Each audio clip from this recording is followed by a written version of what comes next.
కార్యక్రమాన్ని స్పాన్సర్ చేసిన వారికి మా హృదయపూర్వక ధన్యవాదాలు.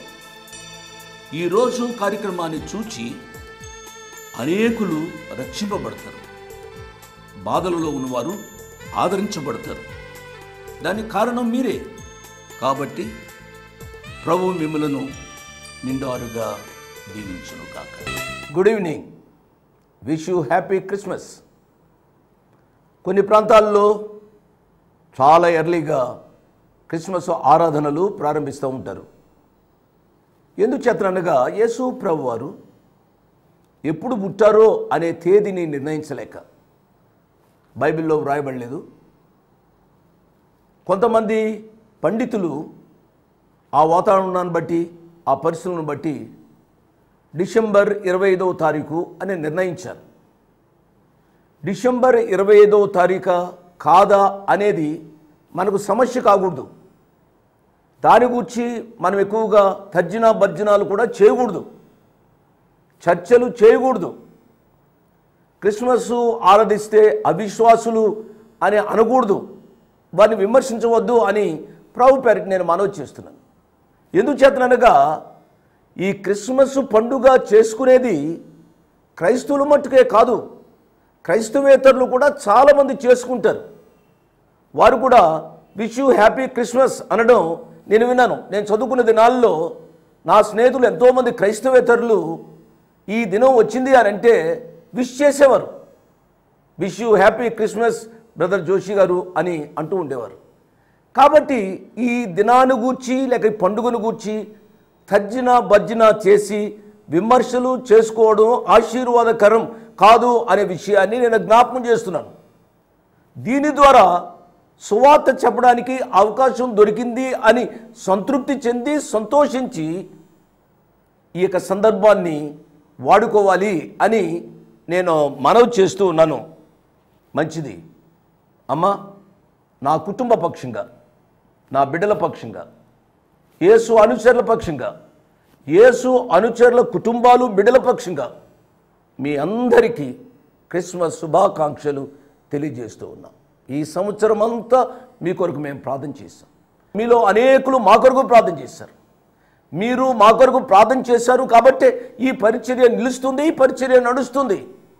ఈ పరిచర్య నడవడానికి మా గొప్పతనం కాదు, ఈ పరిచర్య నడవడానికి మీరే కారకులు అనే విషయాన్ని నేను జ్ఞాపకం చేస్తున్నాను. ఈ పరిచర్యను నడవడానికి ప్రభువారు అనుమతించారు. ఈ అనుమతితో ఈ పరిచర్యను నడుపుతూ ఉండగా మీరు సహాయపడుతున్నారు. అట్టి వారందరికీ క్రిస్మస్ శుభాకాంక్షలు నిండు హృదయంతో నా రెండు చేతులు జోడించి తెలియచేస్తున్నాను. దేవుడు మిమ్మలను సమృద్ధిగా దీవించునుగాక. ఎవరైనా ఈ దినాల్లో మన కుటుంబాల్లో అనారోగ్యంగా ఉన్నారా? ప్రమాదాలకు గురి అయ్యారా? ఆసుపత్రుల్లో ఉన్నారా? జీవన్ మరణాల మధ్య ఉన్నారా? మీ ఇంటిలో దుఃఖం ఉందమ్మా? మీ కంటిలో కన్నీరు ఉన్నదా? జోషి అంకుల్, జోషి అన్న, ఇదే రోజున అబ్బాయి చనిపోయాడు, అమ్మాయి చనిపోయింది, లేక నా భర్త చనిపోయాడు, నా భార్య చనిపోయింది, నా తల్లి నా తండ్రి చనిపోయారు, మా ఇంటిలో సంతోషం లేదు, మా ఇంటిలో మేము పిండి వంట చేసుకోలేదు, మా ఇంటిలో దినాన్ని పొయ్యి వెలిగించలేము అని హృదయంలో కృంగిపోతున్నారమ్మా. కృంగిపోతున్నారా బాబు?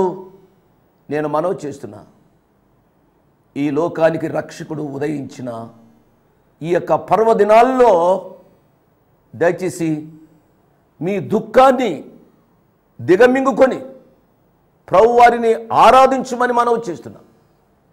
క్రిస్మస్ అంటే ఏదో పండుగ వేడుక కాదు. క్రిస్మస్ అనగా ఆయనను ఆరాధించే దినం. ఎప్పుడూ ఆయనను ఆరాధించాలి అనగా యేసు ప్రభువారిని ఎప్పుడైతే మన సొంత రక్షకునిగా అంగీకరిస్తామో ఆ దినం నుంచే నిజమైన ఆరాధన ప్రారంభమవుతుంది. ఆరాధనలో 3 విషయాలు నేను చెప్తూ వస్తున్నాను. ఆరాధనలో అన్వేషణ, ఆరాధనలో ఆనందం, ఆరాధనలో అర్పణ. అన్వేషించిన వారు తప్పనిసరిగా ప్రభువును అంగీకరించి ఆనందిస్తూ ఉంటారు. నేను ఈరోజు చెప్పబోయే వాక్యం ఏమిటనగా, యేసు ప్రభువారు పుట్టిన రోజు ఏదైతే ఉందో దాన్ని మనం క్రిస్మస్ అంటున్నాం. ఆ రోజును కొంతమంది మిస్ అయ్యారు. Those who missed the first Christmas. నేను మొట్టమొదటి క్రిస్మస్కి వెళ్తున్నాను.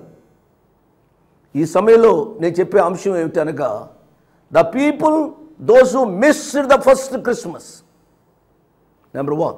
Number 2, the people those who enjoyed the first Christmas. ఆ మొట్టమొదటి క్రిస్మస్ను అనుభవించిన వారు, ఆ మొట్టమొదటి క్రిస్మస్ను పోగొట్టుకున్నవారు. రాసుకోండి. The people those who missed the first Christmas. మొట్టమొదటి క్రిస్మస్ను అనగా యేసు ప్రభువారు పుట్టిన ఆ యొక్క పర్వదినాలను పోగొట్టుకున్న వారు ఉన్నారు కొంతమంది. వారెవరో నేను చెప్తున్నాను, రాసుకుంటారా? క్రిస్మస్ అనుభవాన్ని అనుభవించలేని వారు. నెంబర్ 1 ప్రధాన యాజకులు. నెంబర్ 2 శాస్త్రులు. నెంబర్ 3 హేరోదు రాజు. నెంబర్ 4 కైసరు ఔగుస్తు రాజు. నెంబర్ 5 ఆ సత్రంలో అనగా యేసు ప్రభువారు సత్రంలో పుట్టారు కదూ, ఆ సత్రంలో ఉన్న ప్రజలు యేసు ప్రభువారు పుట్టడం తెలుసుండు కూడా ఆ సంతోషాన్ని అనుభవించలేకపోయారు. అనగా ఎవరో మామూలుడు పుట్టాడులే అనుకున్నట్టుగా ఉన్నారు సత్రంలోని ప్రజలు. 6 సత్రపు యజమాని ఆ పశువుల తొట్టులో ఆ శిశువును పరుండబెట్టడానికి, ఆ సత్రంలో మరియమ్మ గారు ప్రసవించడానికి అనుమతించిన సత్రపు యజమాని, he missed the Christmas, he missed the birth of Jesus. యేసు ప్రభు వారి యొక్క పుట్టుకను మర్చిపోయాడు. ప్రియులారా, ఈ మాటలు చెబుతుంటే నా హృదయంత రంగంలో ఎంతో వేదన ఉంది కదూ. యేసు ప్రభు వారు లోకరక్షకుడు. దేదీప్యమానంగా ఆయన జన్మించిన రోజు, దేదీప్యమానంగా ఆయన పుట్టిన అనుభవం ఆ చుట్టుప్రక్కల ఉన్నవారే వారు పొందలేకపోయారు. మీరు ఆలోచించాలి. నేను రెండవ మాట నేను చెబుతాను. నాకున్న సమయం చాలా తక్కువగా ఉంది కాబట్టి ఈ అన్ని విషయాలు నేను చెప్తానో చెప్పలేనో నాకు తెలియదు, కానీ మీరు రాసుకోనండి, ధ్యానించండి. Those who enjoyed the first Christmas. మొట్టమొదటి క్రిస్మస్ను అనుభవించిన వారు ఎవరు అనగా కన్న తల్లి మరియా. Oh, what a wonderful experience. ఎటువంటి అనుభవం అండి.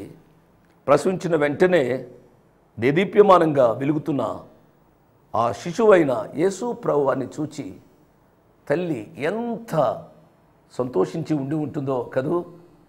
అంతకుముందు లోకులు పలు కాకులై ఆమెను పొడిచి ఉండి ఉంటారు. ఈమెకు పెళ్లి కాలేదు, ఈమె ప్రసవించింది చూడండి అని ఏమేమో మాటలు ఆమెను అని ఉంటారు కదూ. అన్నీ దిగమింగుకుంది. లోకరక్షకుణ్ణి ఆమె కంది. ఎంత ధన్యురాలు అండి. చూచిన వెంటనే సంతోషించిన తల్లి మరియమ్మ. చిన్న వయసు, పెద్ద వయసు కూడా కాదు. ఆ చిన్న వయసులో అన్ని అవమానాలు భరించినప్పుడు కూడా యేసు ప్రభు వారికి పుట్టుక ఆమెను పునీతురాలు చేసింది. ధన్యకరమైన అనుభవం. నెంబర్ 1. నెంబర్ 2, యేసు ప్రభు వారి యొక్క పుట్టుకలో సంతోషించింది. నేను చెప్తున్నాను కదూ, those who enjoyed the first Christmas. మొట్టమొదటి క్రిస్మస్ను మీరు 2000 సంవత్సరాల ముందుకెళ్ళాలి. రెండవది యోసేపు, తండ్రి అయిన యోసేపు. ఆయన కూడా అవమానం భరించి ఉండి ఉంటాడు. వీడి చేతగానివాడు ఏమేమో అని ఉండి ఉండవచ్చు. బైబిల్లో అతడు నీతిమంతుడు అని ఉంది. అతడు యేసు ప్రభు వారిని చూచిన వెంటనే ఎంతో సంతోషించి ఉండి ఉంటాడు. మనం జ్ఞాపకం చేసుకుందాం, ధ్యానం చేద్దాం. 1 మరియమ్మ తల్లి, రెండవది యోసేపు తండ్రి అయిన యోసేపు. నెంబర్ 3, మూడవది ఏమిటనగా పరలోకం. యేసు ప్రభు వారు భూలోకంలో పుట్టిన వెంటనే పరలోకంలో దేవదూతలు సంతోషిస్తున్నారు. నేను చెప్తాను ఈ విషయాలు. 3 పరలోకపు దూతలు. 3 నాలుగవది ఎవరు అనగా పామరులైన గొర్రెల కాపరులు. యేసు ప్రభు వారికి పుట్టుక విన్నారో లేదో నేను అనుకుంటాను. గంతులు వేసుకుంటూ వారు పరిగెడుతూ అక్కడికి వెళ్ళారండి, సత్రం దగ్గరికి వెళ్ళారు అండి. ప్రియులరా, ఆ ప్రభు యొక్క వార్తను ప్రచురం చేస్తూ ఆ పామరులైన గొర్రెల కాపరులు ప్రభు వారి యొక్క పుట్టుకను సంతోషించినట్టుగా చూస్తాం. నీకు దేవుడు విద్యనిచ్చాడు, ఉద్యోగాన్ని ఇచ్చాడు, ఆస్తిపాస్తులను ఇచ్చాడు. క్రిస్మస్ నీకు అనుభవంతో కూడిందా, లేక క్రిస్మస్ ఏదో శారీరకంగా సంతోషించేదా? ఆలోచించాలి. చాలామంది డబ్బున్న వాళ్ళు లేక ఉద్యోగస్తులు ఏమేమో వారి ఇల్లంతటిని డెకరేట్ చేసి వారి గొప్పతనాన్ని చూపుకోవడానికి ప్రయత్నం చేస్తారేమో, కానీ పామరులైన గొర్రెల కాపరులు ఆ పుట్టుక దినాన్ని ప్రభు వారిని మహిమపరిచినట్లుగా దేవుని యొక్క వాక్యంలో చూస్తాం. 4వది నేను చెప్పాను, మరియమ్మ గారు, యోసేపు గారు, దేవదూతలు, జ్ఞానులు, పామరులైన గొర్రెల కాపరులు. జ్ఞానులు కదూ, వారు బంగారము సాంబ్రాణి బోళం తెచ్చి ప్రభు వారిని ఆరాధించారు, సాష్టాంగపడి నమస్కారం చేశారు. దేవుని నామానికి స్తోత్రం. But a tremendous experience. ఎందుచేతనగా ఆయన శిశువు, బాలుడు, ఇంకా ఏమీ ఎదగలే, లేక ఆయన ఎదిగి పెద్దవాడై ఏమేమో అద్భుత కార్యాలు చేయలేదు. ఆయన అద్భుత కార్యాలు చేస్తూ ఉంటే ఈ జ్ఞానులు ఆయన పాదాల యొద్ద సాష్టాంగపడి నమస్కారం చేశారు అని అంటే అర్థం ఉంది అండి. వీళ్ళు జ్ఞానులు, గొప్పవాళ్ళు, జ్ఞానం కలిగిన వాళ్ళు. అటువంటి వారు సాష్టాంగపడి నమస్కారం చేస్తున్నారు. ఎవరికి? గొప్పవానిక? వీళ్ళకంటే అధిక జ్ఞానం కలిగిన వానిక? ఎవరికి సాష్టాంగపడి నమస్కారం చేస్తున్నారు అనగా బాలుడైన యేసు ప్రభు వారికి. యేసు ప్రభు వారి యొక్క ఔన్నత్యాన్ని, గొప్పతనాన్ని ఎరిగిన వారు కాబట్టే పరిశుద్ధాత్మ దేవుడు వీరిని జ్ఞానులు అన్నాడు. జ్ఞానం అంటే మనకున్న డిగ్రీలు కాదు, మనకున్న ఆస్తిపాస్తులు కాదు. జ్ఞానం అంటే మనకు తెలిసిందేమో కాదు. జ్ఞానము అని అంటే యెహోవా యందు భయభక్తులు కలిగి ఉండేటే జ్ఞానమునకు మూలం. జ్ఞానము అనగా యేసు ప్రభు వారిని సొంత రక్షకునిగా ఎరుగు ఉండుటే జ్ఞానం అనే సత్యాన్ని అర్థం చేసుకోవాలి. చివరిదిగా నేను మనవి చేస్తున్నాను, యేసు ప్రభు వారిని మరియమ్మ గారు కనబోతుంది అని తెలుసుకున్న జకరియా, ఎలిజబెత్లు, కడు వృద్ధులు, తల్లిదండ్రులు, వారు దేవుని స్తుతించినట్లుగా మనం చూస్తాం. వీరు కూడా యేసు ప్రభు వారి యొక్క పుట్టుకను గూర్చి సంతోషించిన వారు. ప్రియులారా, మీరు రాసుకున్నారా? Those who missed the first Christmas, 6 గూర్చి చెప్పాను. Those who enjoyed the first Christmas, 6 గూర్చి నేను చెప్పాను. దాదాపు 12 విషయాలు. 12 విషయాలు మనం ధ్యానం చేయాలంటే 12 గంటలు కావాలేమో. ఇందులో నాకు దొరికేది 20 నిమిషాలు, 22 నిమిషాలు. మీరు ఆలోచించాలి. అందుకనే ముందు ప్రసంగం అంతా ముందు చెప్పేశాను నేను. వీటి మీద మీరు ఆలోచించాలని ప్రభు పేరిట నేను మనవి చేస్తున్నాను. Those who miss the first Christmas, ప్రధాన యాజకులు. ప్రియులరా, దేవుని యొక్క వాక్య భాగంలో చూసినట్లయితే పాత నిబంధన గ్రంథంలో ప్రత్యక్ష గుడారం మోషే గారు కట్టిన తరువాత దానిలో యాజకత్వాన్ని కొరకై కొంతమందిని ఏర్పాటు చేసుకున్నట్లుగా మనం చూస్తాం. వారిని యాజకులు అన్నారు, లేవీయులు అన్నారు. వారిలో ప్రధాన యాజకుడుగా మోషే గారి సహోదరుడైన అహరోను గారిని నియమించినట్టుగా మనం చూస్తాం. ప్రియులారా, ఆయన యాజకత్వాన్ని చేసేవాడు. పాత నిబంధన గ్రంథంలో దేవుని యొక్క మందిరానికి పరిచర్య చేసేవారిని యాజకులు అనేవారు. కాలక్రమేణా ఇది గతించిపోయినట్లుగా మనం చూస్తాం. ఇశ్రాయేలీలు చెరలోనికి వెళ్ళిన తరువాత ఈ యాజకత్వ విషయాలు వారు మరిచిపోయి ఇష్టానుసారంగా వ్యభిచారంలోనూ విగ్రహారాధనలోనూ మునిగిపోయి దేవునికి దూరమైపోయారు. ప్రియులరా, తరువాత కాలంలో యాజకత్వం కూడా వచ్చింది. వారు ప్రధాన యాజకులు కేవలం వారు మందిరాల్లో డబ్బు దండుకోవడానికే అన్నట్టుగా వీరు చేసేవారు. ప్రధాన యాజకులు, శాస్త్రులు కూడా ఎజ్రా శాస్త్రి గారి టైం అయిన తరువాత ఎజ్రా గ్రంథంలో మన విషయాలు చూస్తాం. అయిన తరువాత కూడా ఈ శాస్త్రాలు సరిగ్గా చదవకుండా వచ్చారు. కానీ ఈ రాజుల కాలంలో మరలా ఈ యాజకత్వం, ఈ శాస్త్రులు అనేవారు వచ్చినట్టుగా మనం చూస్తాం. ప్రియులరా, ప్రధాన యాజకులు, శాస్త్రులు అన్నవారు చదివారు. మీరు చూసారా? ఎప్పుడైతే ఈ సంగతి హేరోదు విన్నాడో, హేరోదు విని యెరూషలేములో ఉన్న వారందరూ కలవరపడ్డారు అని ఉంది, చెప్తాను నేను అది. కాబట్టి రాజు ప్రధాన యాజకులను, ప్రజల్లో నుండి శాస్త్రులను అందరినీ సమకూర్చి క్రీస్తు ఎక్కడ పుట్టునని వారిని అడిగాను. మత్తయి సువార్త 2వ అధ్యాయము 4వ వచనం. ఎవరిని? ప్రధాన యాజకులను, ప్రజల్లో నుండి శాస్త్రులను, 2 వర్గాలను పిలిచి క్రీస్తు ఎక్కడ పుట్టును చెప్పండి అయ్యా అని అన్నాడు. ప్రియులారా, వారికి శాస్త్రాలు తెలుసు, కానీ ఆ శాస్త్రాలలో గుప్తమైన రక్షకుడిని తెలుసుకోలేకపోయారు. చాలా విచారకరమైన సంగతి కదూ. ఈ దినాల్లో కూడా చాలామంది మేము బోధలు చేస్తూ ఉన్నాం. బోధలు చేసేవారందరూ యేసు ప్రభు వారిని సొంత రక్షకునిగా ఎరిగి అనుభవపూర్వకంగా చేస్తూ ఉంటే మంచిది. దేవుని నామానికి స్తోత్రం. ఎంతమంది బోధకులు ఉంటే అంత ఆశీర్వాదకరం. కానీ దేవునికి వాక్యం చెప్పేది ఏమిటి అనగా, మీలో అనేకులు బోధకులు కాకూడి, బోధకులు బాధకులుగా తయారు కాకూడదు. ఈ బోధ అనేది ఏదో సంపాదనకు ఇది మూలముగా ఉండకూడదు అనే విషయాన్ని సవినయంగా నా 2 చేతులు జోడించి మనవి చేస్తున్నాను. ఈ యొక్క ప్రధాన యాజకులు, శాస్త్రులు వీళ్ళు ఉద్యోగస్తులు కాదు. వీళ్ళు ఏం చేశారు అనగా, వారు గ్రంథాలు తెరిచారు, వారు చదువుతున్నారు. 5వ వచనం.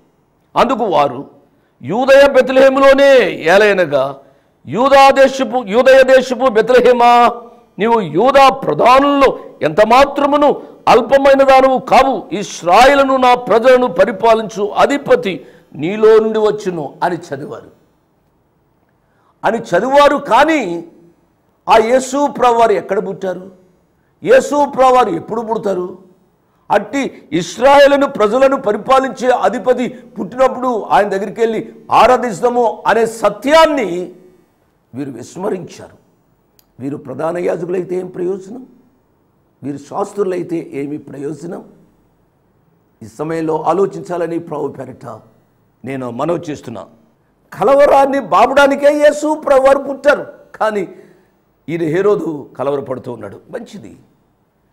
ఈయన యేసు ప్రభువారు పుట్టారు అని తెలిసినప్పుడు ఇతడు కలవరపడి యేసు ప్రభువారి యొక్క పుట్టుకను అర్థం చేసుకోకపోవడానికి, లేక యేసు ప్రభువారి యొక్క జన్మాన్ని మిస్ చేసుకోవడానికి, యేసు ప్రభువారి యొక్క జన్మదినము రోజున యేసు ప్రభువారిని చూడకుండా ఉండడానికి బలమైన కారణం ఏమిటి అనగా, హేరోదు గర్విష్టి. అతడు గర్వం కలిగినవాడు. నేను రాజును అనే అహంకారం.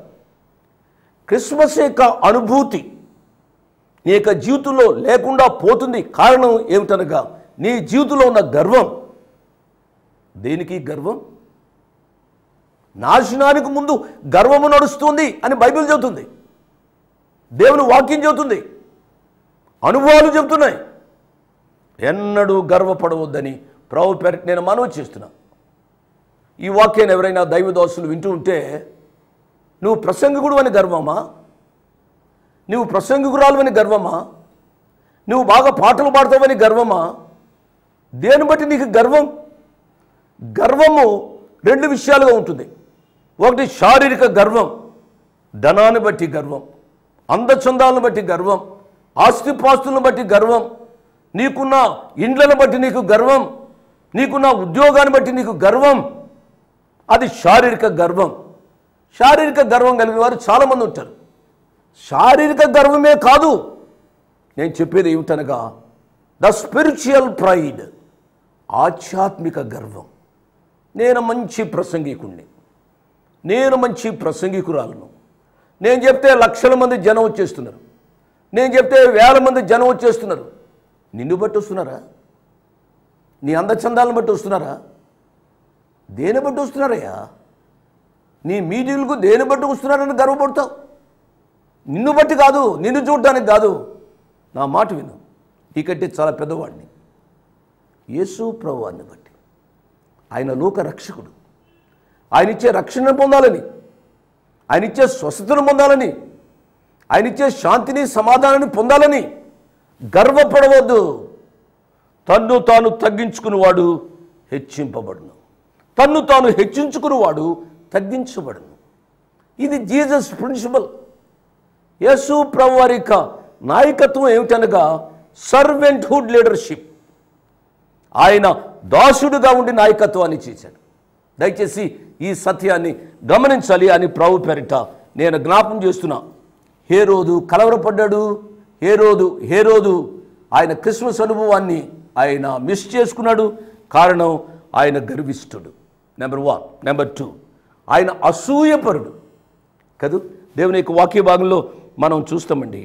మత్తయి సువార్త 2వ అధ్యాయం 3వ వచనం. హేరోదు రాజు ఈ సంగతి విన్నప్పుడు అతడును అతనితో కూడా యెరూషలేము వారందరూ కలవరపడిరి. అసూయ. ఎందుకు కలవరం? అనేక పర్యాయాలు కలవరం రావడానికి అసూయ. ఫలానా ఆయన బాగా ప్రసంగం చేస్తున్నాడు, అసూయ. ఫలానా ఆమె బాగా పాడుతుంది, అసూయ. ఆధ్యాత్మిక పరిస్థితుల్లో కూడా అసూయ. ప్రియులారా, ఈనాడు అనేకములైన నరహత్యలు జరగడానికి, అనేకములైన విమర్శలు జరగడానికి ఒక బలమైన కారణం ఏమిటి అనగా అసూయ. కనబడింది ప్రియులారా కదూ. అనేక పర్యాయాలు ఇతరులు విమర్శిస్తాం. నన్ను చూస్తున్నారు కదూ, ఇలా చూడండి. ఒక ఏలు పెట్టి ఒక వ్యక్తిని చూపిస్తూ ఉంటే పలానా వాడు అలాగా ఇలాగా అని విమర్శిస్తూ ఉంటే నీ వైపు 3 వేళ్ళు చూపెడుతూ ఉన్నాయి. నీవు సత్యాన్ని గమనించాలని ప్రభు పేరిట నేను మనవి చేస్తున్నా. చాలామంది ఆ రీతిగా అనుకుంటారు. ఇతడు అసూయపరుడు. కయీను అసూయే కదూ. తన తమ్ముని యొక్క అర్పణ అంగీకరించబడింది. నేను పెద్దవాడిని, ఎంతో కష్టపడి పొలాన్ని దున్నాను, పండించాను, నా యొక్క ఫలాన్ని అనుభవించలేదు, అంగీకరించలేదు. వాడు చిన్నోడు, వాడు తెచ్చింది ఏదో గొర్రెలు తెస్తే అంగీకరించాడు అనేది అసూయే. అనేక పర్యాయాలు అసూయ చాలా ప్రాబ్లమ్స్ను, సమస్యలను సృష్టిస్తూ ఉంది. అతడు గర్విష్ఠుడు, రెండవది ఇతడు అసూయపరుడు, మూడవది ఇతడు వేషధారి. 8వ వచనం, మత్తయి సువార్త 2వ అధ్యాయం 8వ వచనం. మీరు వెళ్ళి ఆ శిశువు విషయమై జాగ్రత్తగా విచారించి తెలుసుకునగానే నేనును వచ్చి ఆయనను పూజించినట్లు నాకు వర్తమానము తెండని చెప్పి వారిని బెత్లెహేమునకు పంపాను. చూసారా ఎంతో వేషధారండి.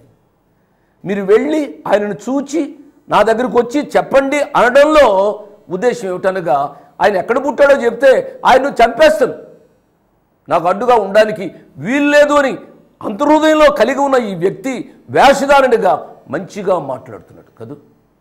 ఈ దినాల్లో కూడా పైకి చాలా మంచిగా మాట్లాడతారండి, లోపట ఎంతో అసూయ, ద్వేషం, కక్ష, వేషధారితనం. ఒక మాట అప్పుడప్పుడు నేను చెప్తూ ఉంటాను, పరలోక రాజ్యంలో వేశ్యలకైనా స్థలం ఉంటుంది కానీ వేషధారులకు స్థలం ఉండదు. ప్రభువారు జీవించిన కాలంలో ఈ పరిసయ్యులను అదే వేషధారులైన పరిసయ్యులారా, శాస్త్రులారా అని అంటూ వచ్చారు. ప్రియ తమ్ముడు, ప్రియ చెల్లి, వేషధారిగా మనం జీవించవద్దు అని ప్రభు పేరిట నేను మనవి చేస్తున్నా. 4వది నక్క వంటి స్వభావం కలిగినవాడు. ఈ నక్కతో వెళ్ళి చెప్పండి అని దేవుని యొక్క వాక్యం సెలవిస్తుంది. లూకాసు వార్త 13వ అధ్యాయం 32వ వచనంలో చూస్తే మీరు క్విక్గా చూస్తారా? లూకాసు వార్త 13వ అధ్యాయము 32వ వచనం. ఆయన వారిని చూచి మీరు వెళ్ళి ఆ నక్కతో ఇలాగో చెప్పాడు. ఎవరో నక్క? హేరోదు. నక్క గూర్చి మీకు తెలుసు కాబట్టి నక్క అని ప్రభు చెబుతుంటే నా మనసు పరమగీతం మీదకు వెళ్ళింది. పరమగీతంలో ఆ జ్ఞాని రాసిన మాటలు ఏమిటనగా 2 నక్కలు చూపెట్టాడు ఆయన. నక్కలు, గుంట నక్కలు. ఆ నక్కతో వెళ్ళి చెప్పండి అంటే నక్కలో 2 రకాలు ఉంటాయన్నమాట. ఒకటి మామూలు నక్క, రెండవది గుంట నక్క. గుంట నక్క చాలా డేంజర్. నక్క, గుంట నక్క, threats from out side, threats from inside. అనేక పర్యాయాలు సంఘమనే ద్రాక్ష తోటను పాడు చేసేది threats from out side and threats from inside. బయట నుంచి వచ్చి వ్యక్తులు సంఘాన్ని పాడు చేయరు, సంఘంలో ఉన్నవారే సంఘాన్ని పాడు చేస్తారు. దయచేసి సత్యాన్ని గమనించాలి అని ప్రభు పేరిట నేను మనవి చేస్తున్నా. నెంబర్ 5, అతడు క్రూరుడు, నరహంతకుడు కదూ, హేరోదు రాజు. That's the reason why he miss the very first Christmas. యేసు ప్రభువు వారు పుట్టారు అని అంటే నా సామ్రాజ్యంలో ఒక రక్షకుడు ఉదయించాడు అని సంతోషించడానికి బదులుగా ఎంతోమంది అమాయకులైన పసిబిడ్డలను పొట్టన పెట్టుకున్నాడండి. చంపిన నరహంతకుడు, క్రూరుడు. పిల్లలు మీరు చదవండి మత్తయి సువార్త 2వ అధ్యాయము 16వ వచనం. నేను ముగిస్తున్నాను, నాకు సమయం లేదు. ఒకే విషయాన్ని నేను జ్ఞాపకం చేశాను. మీరు దయచేసి మీరు చదవండి. Those who enjoyed the first Christmas. Mariyamma గారు, యోసేపు గారు, దేవదూతలు, జ్ఞానులు, గొర్రెల కాపరులు, ఎలిజబెతమ్మ, జకర్యాలు. ఆ రీతిగా యేసు ప్రభువు వారి పుట్టుక దినాన్ని క్రిస్మస్ పండుగగా ఆచరిస్తున్న నా ప్రియులరా, ఈ ఆనందాన్ని పోగొట్టుకోవద్దు. ఈ ఆనందాన్ని మీ ఇంటిలో సంపూర్ణంగా అనుభవించండి. ఎన్ని కష్టాలు, నష్టాలు, ఇరుకులు, ఇబ్బందులు ఉన్నా ఆ మరియ తల్లి ఎన్ని అవమానాల మధ్య, ఆ యోసేపు తండ్రి ఎన్ని కృంగుదలల మధ్య యేసు ప్రభువు వారి పుట్టుకను అనుభవించారు. ఆ రీతిగా అనుభవిస్తూ ఈ దినాన్ని గడుపుమని నేను నిండారుగా మిమ్మలను దీవిస్తున్నాను. ఆ ప్రభు మిమ్మలను, మీ కుటుంబాలను నిండారుగా ఈ క్రిస్మస్ సంతోషాన్ని అనుభవించేటట్లు చేయునుగాక. ఆమేన్. ప్రార్థన చేసుకుందాం. దయచేసి తలలు వంచండి, కళ్ళు మూసుకునండి. వీలున్న వారందరూ మోకరించండి. అనారోగ్యంగా ఉన్నవారు కానీ, పెద్దవారు కానీ మోకరించకపోయినా పర్వాలేదు, ప్రార్థనలో ఏకీభవించండి. మమ్మల్ని మిక్కిలిగా ప్రేమించిన మా ప్రియ పరలోకపు తండ్రి, వందనాలు, స్తోత్రాలు చెల్లిస్తున్నాము నాయన.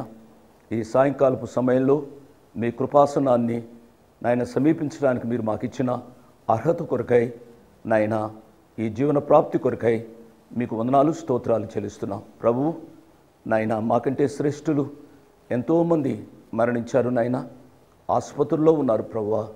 మమ్మలను సజీవంగా ఉంచినందుకై వందనాలు, స్తోత్రాలు చెల్లిస్తున్నాం ప్రభువా. నాయన, ఆది మానవుడు పాపం చేశాడు, ఆజ్ఞను అతిక్రమించాడు. తద్వారా ఈ లోకంలోనికి పాపము, శాపము వచ్చింది నాయన. పాపానికి పరిహారం లేకుండా ఉన్న దినాల్లో నీ కుమారుని యేసు ప్రభువారిని ఈ లోకానికి పంపించారు ప్రభువా. మీకు స్తోత్రాలు నాయన. దేవదేవుడైన నీ కుమారుని యేసు ప్రభువారు ప్రభువా పుట్టడానికి సత్రంలో కూడా స్థలం లేదు అని వ్రాయబడింది ప్రభువా. పశువుల తొట్టిలో పరుండబెట్టబడ్డారు ప్రభువా. మీకు స్తోత్రాలు. మా కొరకు దరిద్రులయ్యారు, మమ్మల్ని ధనవంతులుగా చేయడానికి ఇష్టపడ్డారు ప్రభువా. అప్పుడప్పుడు ఆలోచిస్తూ ఉంటే మీ దారిద్రతయే మానవునికి ఐశ్వర్యాన్ని కలుగు చేస్తే, మీ ఐశ్వర్యము మానవునికి ఇంకా ఎంత ఐశ్వర్యాన్ని కలుగు చేస్తుందో ఈ సత్యాన్ని ఎరిగిన వారే ప్రభువా. మానవుడు తన హృదయంలో మిమ్మల్ని స్వీకరించే కృప దయచేయమని అడుగుతున్నానైనా. ఈ దినాల్లో ఎవరి కంటిలో అయినా దుఃఖం ఉంటే, కన్నీరు ఉంటే నైనా తొడవండి స్వామి. నైనా వారి హృదయాల్లో మీరు జన్మించమని అడుగుతున్నాం ప్రభువా. మీరు జన్మించారనే సంతోషం వారి దుఃఖాన్ని అధిగమించడానికి మీరు కృప చేయమని అడుగుతున్నాం నాయనా. వాక్యాన్ని వినడానికి వచ్చిన ప్రతి బిడ్డను నిండారుగా దీవించండి ప్రభు. ప్రత్యేకంగా యవ్వన బిడ్డల కొరకే ప్రార్థన చేస్తున్నాం, ఆడబిడ్డల కొరకే ప్రార్థన చేస్తున్నాం నాయనా. వారి వివాహాల కొరకే ప్రార్థన చేస్తున్నాం, వారి విద్యా ఉద్యోగాల కొరకే ప్రార్థన చేస్తున్నాం నాయనా. యవ్వన బిడ్డలు ప్రభు ఈ దినాల్లో రక్షింపబడి మీ కొరకు జీవించడంలోని ఆశీర్వాదం వారు తెలుసుకోవడానికి సహాయపడమని అడుగుతున్నాం నాయనా. ఈ దినాల్లో సాతానుడు కుటుంబాలలో శాంతి సమాధానాలు లేకుండా చేస్తున్నాడు నాయన. శాంతి ప్రదాతగా, సమాధానకర్తగా ఈ లోకంలోనికి వచ్చారు ప్రభువా. శాంతి ప్రదాత, సమాధానకర్తమైన మిమ్మలను అంగీకరించే కృప దయచేయండి ప్రభువా. నాయన, వాక్యాన్ని వినడానికి వచ్చిన ప్రతి బిడ్డను నిండారుగా దీవించుమని యేసు ప్రభువారి ఉన్నతమైన నామమున స్తుతించి గణపరిచి వేడుకున్నాము తండ్రి. ఆమేన్.